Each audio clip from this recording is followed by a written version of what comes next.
நம்ம நிற்கிற இடம் பார்த்தீங்கன்னா வந்து TCCL அப்படின்னு சொல்லுவாங்க, தமிழ்நாடு குரோமேட் கெமிக்கல் லிமிடெட் அப்படின்ற ஒரு நிறுவனம் வந்து 1975ஆம் ஆண்டு வந்து தொடங்கப்பட்டது. ஒரு சில காரணங்களுக்காக 1995 அந்த வருஷத்தில் வந்து இந்த கம்பெனியை வந்து லாக் பண்ணிட்டாங்க. அப்போ பார்த்தீங்கன்னா குறைஞ்சபட்சம் இங்கே தேங்கி இருக்கக்கூடிய இந்த கழிவுகள், குரோமிய கழிவுகள் வந்து 2.50 மெட்ரிக் டன் வந்து தேங்கி கிடக்கு. அப்பயே வந்து இதை நம்ம அப்புறப்படுத்தியிருந்தா குறைஞ்ச செலவுலேயே அப்புறப்படுத்திருக்கலாம். இன்னைக்கு வந்து அரசாங்கம் வந்து 12 கோடி ரூபாய் நிதி ஒதுக்கி இருக்கோம், அதனால வந்து இதை சுத்தம் பண்ணிடலாம் அப்படின்னு சொல்றாங்க. ஆனா அந்த தொகை வந்து போதுமானதா இல்லை. கடந்த 30 ஆண்டுக்கு முன்ன இருந்த அந்த திட்ட மதிப்பீடு இன்னைக்கு வந்து இவங்க வந்து இங்க கொடுக்குறாங்க. அதனால எடுத்தாலும் இதை வந்து சுத்தமா இங்கிருந்து அப்புறப்படுத்த முடியாது. அப்படியே இதை அப்புறப்படுத்தினா இந்த இடத்துல இருக்கக்கூடிய இந்த கழிவுகளை ஒட்டுமொத்தமா எடுத்து நம்ம பேன் பண்ணா மட்டும்தான் இந்த கழிவுகள் வந்து நிலத்தடியில வந்து இறங்காது இருக்கும். வேற எங்கன்னா எடுத்து போய் கொட்டினாலும் இங்கிருந்து இன்னொரு இடத்துக்கு அப்புறப்படுத்தினா அந்த இடம் தான் இது மாதிரி மாசு ஏற்படும். இப்போ சுத்து வட்டாரத்தில் பார்த்தீங்கன்னா குறைஞ்சபட்சம் ஒரு 2500 ஏக்கர்லேருந்து 3000 ஏக்கர் வந்து நிலம் வந்து சுத்தமாக பாதிப்பு ஏற்பட்டிருக்கு.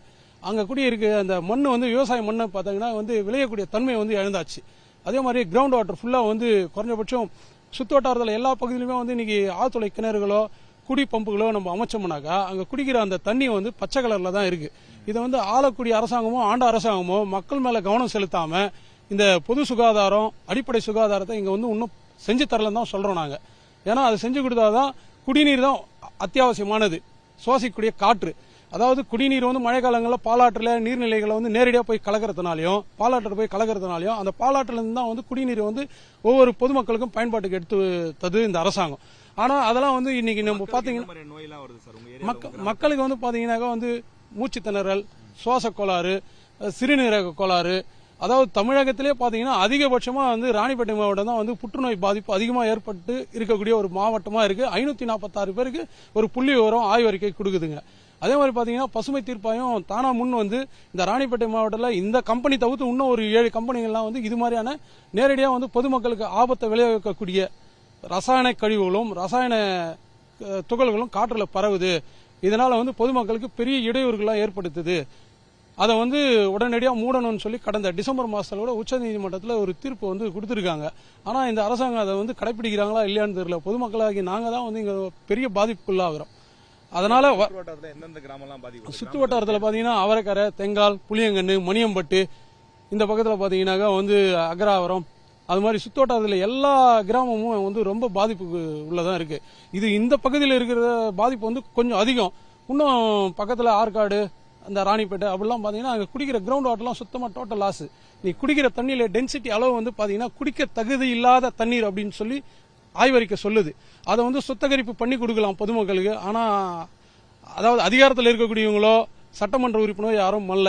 இந்த சட்டமன்ற குடிக்கிறதுக்கு தண்ணி என்ன பண்றீங்க சார்? அப்ப கெட்டு போச்சுன்றீங்க, பச்சை கலர்ல வருதுன்றீங்க. என்ன பண்ணுது? இன்னைக்கு வந்து பாத்தீங்கன்னாக்கா வந்து நம்ம குடிநீர் தான் வாங்குறோம் மினரல் வாட்டர்ன்ற பேர்ல.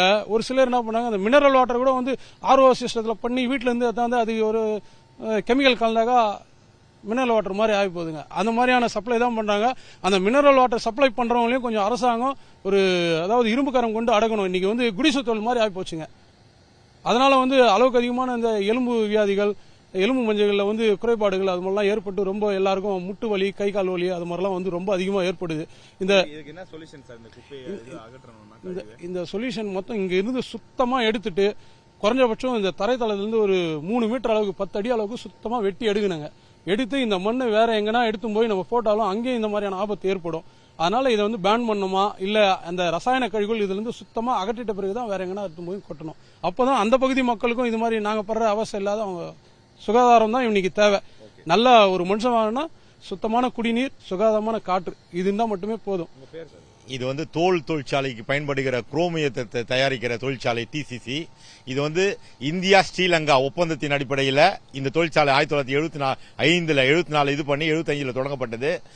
புதிய உலகத்தில் சுகாதார சுற்றுச்சூழலுடைய விழிப்புணர்வு ஏற்படும் போது இதனுடைய உற்பத்தியினுடைய திறன் அது அதிகமாகுது, அதாவது தயாரிக்கிறதுக்கே காசு அதிகமாகுது, லாபம் இல்லைன்னு சொல்லிட்டு அரசாங்கம் வந்து இதை வந்து தனியாருக்கு விற்கலான்னு போது திரைப்பட இயக்குனர் ஸ்ரீதர் வந்து இந்த பக்கமா போகும்போது தான் தொழிற்சாலை ஒன்று தொடங்க நல்லா இருக்கும் போது இதை வாங்கினாரு.